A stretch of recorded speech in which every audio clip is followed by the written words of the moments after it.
வணக்கம். இன்னைக்கு நாம பார்க்க போறது சாதாரண ஒரு எண்ணெய் விலை உயர்வு பத்தின நியூஸ் இல்ல. அதுக்கும் மேல உங்க வீட்டு கிச்சனையும் உலக வல்லரசுகளோட போர்க்களத்தையும் கனெக்ட் பண்ற ஒரு கண்ணுக்கு தெரியாத கயிறு. அத பத்தின கதை தான் இது. இந்தியாவுக்கு மலிவா கிடைச்சிட்டு இருந்த ரஷ்யா மற்றும் ஈரான் எண்ணெய் விநியோகத்தை அமெரிக்கா திடீர்னு ஏன் நிறுத்துச்சு? இதுக்கு பின்னாடி இருக்கிற பெரிய ஜியோபாலிட்டிக்கல் செஸ் கேம் என்ன? வாங்க இத பத்தி விரிவா அலசலாம்.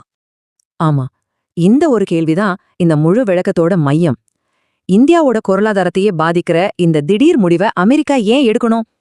இந்த அதிரடி நடவடிக்கைக்கு பின்னாடி இருக்கிற உண்மையான காரணம் என்ன? வாங்க இந்த மர்மம் முடிச்ச ஒன்னொன்னா அவிழ்க்கலாம். முதல்ல நம்மள நேரடியா பாதிக்கிற இந்த எண்ணெய் அதிர்ச்சியில இருந்தே ஆரம்பிக்கலாம். இது எப்படி உங்க பாக்கெட்டை காலி பண்ணுது, அதே சமயம் உலக அரசியல்ல எப்படி ஒரு பெரிய புயலை கிளப்புதுன்னு பாப்போம். ஏப்ரல் 19, 2026 இந்த தேதியை நல்லா ஞாபகம் வச்சுக்கோங்க. அன்னைக்கு தான் இந்தியாவுக்கு மலிவா எண்ணெய் கொடுத்துட்டு இருந்த ரஷ்யாவுக்கும் ஈரானுக்கும் அமெரிக்கா ஒரு பெரிய செக் வச்சது. இந்தியாவுக்கு இருந்த சிறப்பு அனுமதியை ரத்து பண்ணது மூலமா கோடிக்கணக்கான பேரல் கச்சா எண்ணெயோட எதிர்காலமே கேள்விக்குறியா மாறிடுச்சு. ஆனா இங்கதான் ஒரு ட்விஸ்ட் இருக்கு. நாம நினைக்கிற மாதிரி இந்த பிரச்சனை மிடில் ஈஸ்டோட முடியல. சொல்லப்போனா உண்மையான ஆட்டமே அங்க நடக்கல. உலகத்தோட கவனம் இப்போ ஒரு புது ரொம்ப முக்கியமான இடத்துக்கு திரும்பியிருக்கு. இத்தனை நாளா நம்ம கவனம் எல்லாம் ஹார்முஸ் ஜலசந்தி மேலதான் இருந்துச்சு. ஆனா இப்போ உலக வல்லரசுகளோட பார்வை எல்லாமே தென்கிழக்கு ஆசியாவில இருக்கிற ஒரு சின்ன குறுகிய கடல் பாதை மேல திரும்புது. அதுதான் மலாக்கா ஜலசந்தி. இந்த மலாக்கா ஜலசந்தின்னா என்ன? சிம்பிளா சொல்லணும்னா மலேசியாவுக்கும் இந்தோனேஷியாவுக்கும் நடுவுல இருக்கிற ஒரு ரொம்ப சின்ன கடல் வழி. இது இந்திய பெருங்கடலையும் பசிபிக் பெருங்கடலையும் இணைக்கிற ஒரு உயிர் நாடி மாதிரி. இதுல ஆச்சரியமான விஷயம் என்னன்னா, இது நம்ம அந்தமான் நிக்கோபார் தீவுகளுக்கு ரொம்ப பக்கத்துல இருக்கு.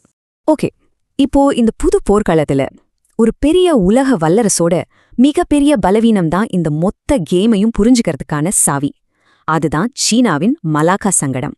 இந்த ஜலசந்தி எவ்வளவு முக்கியம்னு தெரியணுமா? இந்த நம்பரை பாருங்க. உலகத்துல நடக்கிற மொத்த கடல் வர்த்தகத்துல 40%, அதாவது யோசிச்சு பாருங்க, கிட்டத்தட்ட பாதி இந்த ஒரே ஒரு சின்ன வழி மூலமா தான் போகுது. அப்பா, எவ்வளோ பெரிய விஷயம் இது! சரி, இப்போ சீனாவோட நிலைமையை யோசிங்க. அவங்களோட பொருளாதாரத்தோட ரத்த நாளமே இந்த பாதை தான். அவங்களோட எனர்ஜி, அவங்களோட வர்த்தகம், இதுல 60% இந்த ஒரு வழி மூலமா தான் போனியாகணும். வேற வழியே இல்ல. ஒருவேளை இந்த பாதை அடைக்கப்பட்டா அவ்வளவுதான், சீனாவின் பொருளாதாரம் கொஞ்ச நாள்ல முடங்கி போயிடும். இந்த மாதிரி ஒரு பாதையை மட்டுமே நம்பி இருக்கிறது தான் புவிசார் அரசியல் வல்லுநர்கள் மலாக்கா சங்கடம் இல்லனா மலாக்கா டிலமான்னு சொல்றாங்க. இதுதான் இன்னைக்கு சீனாவோட மிகப்பெரிய ஸ்ட்ராட்டஜிக் வீக்னஸ். இந்த ஒப்பீட்டை பாருங்களேன், உங்களுக்கே புரியும். நம்ம அடிக்கடி நியூஸ்ல கேக்குற ஹார்முஸ் ஜலசந்தியோட அகலம் கிட்டத்தட்ட 30 கிலோமீட்டர். ஆனா மலாக்கா ஜலசந்தியோட மிக குறுகலான இடத்தோட அகலம் வெறும் 2.8 கிலோமீட்டர் தான். நினைச்சு பாருங்க, இத பிளாக் பண்றது எவ்வளவு ஈஸின்னு. சீனாவோட இந்த அப்பட்டமான பலவீனத்தை தனக்கு சாதகமா மாத்திக்க அமெரிக்கா ஒரு மாஸ்டர் மூவ் பண்ணிருக்கு. இது இந்த உலக சதுரங்க ஆட்டத்துல ஒரு செக்மேட் வைக்கிற மாதிரி. சமீபத்துல அமெரிக்காவும் இந்தோனேஷியாவும் ஒரு முக்கியமான பாதுகாப்பு ஒப்பந்தம் போட்டிருக்காங்க. அதன்படி அமெரிக்க படைகள் இந்தோனேஷியாவோட ஏர்பேஸுகளை பயன்படுத்தலாம். இதுக்கு என்ன அர்த்தம்? மலாக்கா ஜலசந்தியை 24/7 கண்காணிக்க முடியும். அது மட்டும் இல்ல, ரேடார், இன்டெலிஜென்ஸ் டேட்டா எல்லாத்தையும் ஷேர் பண்ணி அந்த பகுதி மேல அமெரிக்காவுக்கு கிட்டத்தட்ட முழு கண்ட்ரோல் கிடைச்சிரும். இந்த ஒப்பந்தத்தோட உண்மையான பவர் என்ன தெரியுமா? அதான் இந்த ஸ்லைடுல இருக்கு. ரொம்ப அதிர்ச்சியான உண்மை. அமெரிக்கா இப்போ நினைச்சா வெறும் 2 போர் கப்பல்களை வச்சு மலாக்கா ஜலசந்தியை முழுசா அடைச்சிட முடியும். ஒரு குண்டு கூட சுட தேவையில்ல. சீனாவோட பொருளாதாரத்தையே முடக்கிற சக்தி இப்போ அமெரிக்கா கையில. சரி, இந்த ஆட்டத்துல எல்லாம் நல்லா தான் இருக்கு. ஆனா இந்தியா எங்க வருது? இப்போ கதை மறுபடியும் நம்ம பக்கம் திரும்புது.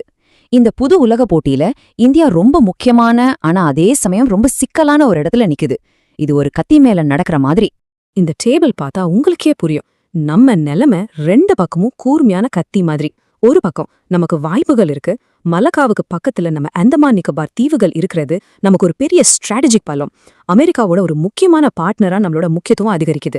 இதனால பேச்சுவார்த்தையில நம்ம கை ஓங்கி இருக்கும். ஆனா இன்னொரு பக்கம் ஆபத்துகளையும் பாருங்க. நம்ம வர்த்தகத்திலையும் 60% இதே வழிதான். அங்க ஏதாவது பிரச்சனைன்னா பெட்ரோல் டீசல் விலை எங்கேயோ போயிடும். பெரிய பொருளாதார நெருக்கடி வரலாம். அது மட்டும் இல்லாம நீ எங்க பக்கம் ஒன்னு சொல்லி அமெரிக்காவோ சீனாவோ நம்மள பிரஷர் பண்ணவும் வாய்ப்பு இருக்கு.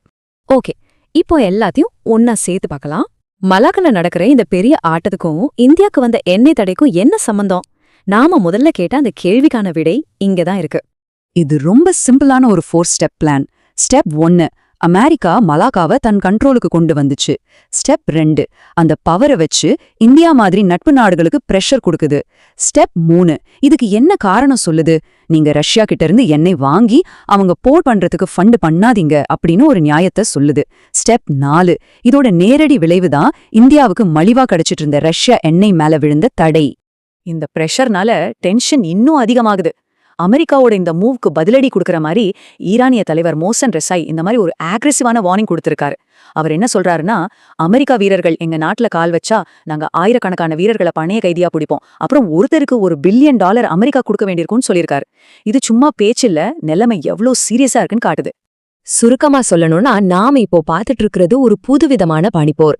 இது நிலத்துக்காகவோ ஐடியாலஜிக்காகவோ நடக்கல.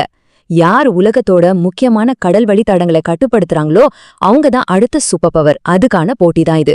உலக வல்லரசுகள் எல்லாம் இந்த முக்கியமான கடல் வழிகள்ல குவீரப்போ நம்ம தெற்காசியா உலகின் அடுத்த பெரிய போர்க்களமா மாறப்போகுதா? இங்க அமைதி நிலைக்குமா இல்ல ஒரு பெரிய மோதல் வெடிக்குமா? இந்த கேள்விக்கு காலம்தான் பதில் சொல்லணும். இத பத்தி நீங்க என்ன நினைக்கிறீங்கன்னு கமெண்ட்ல சொல்லுங்க. அடுத்த பகுதியில சந்திப்போம்.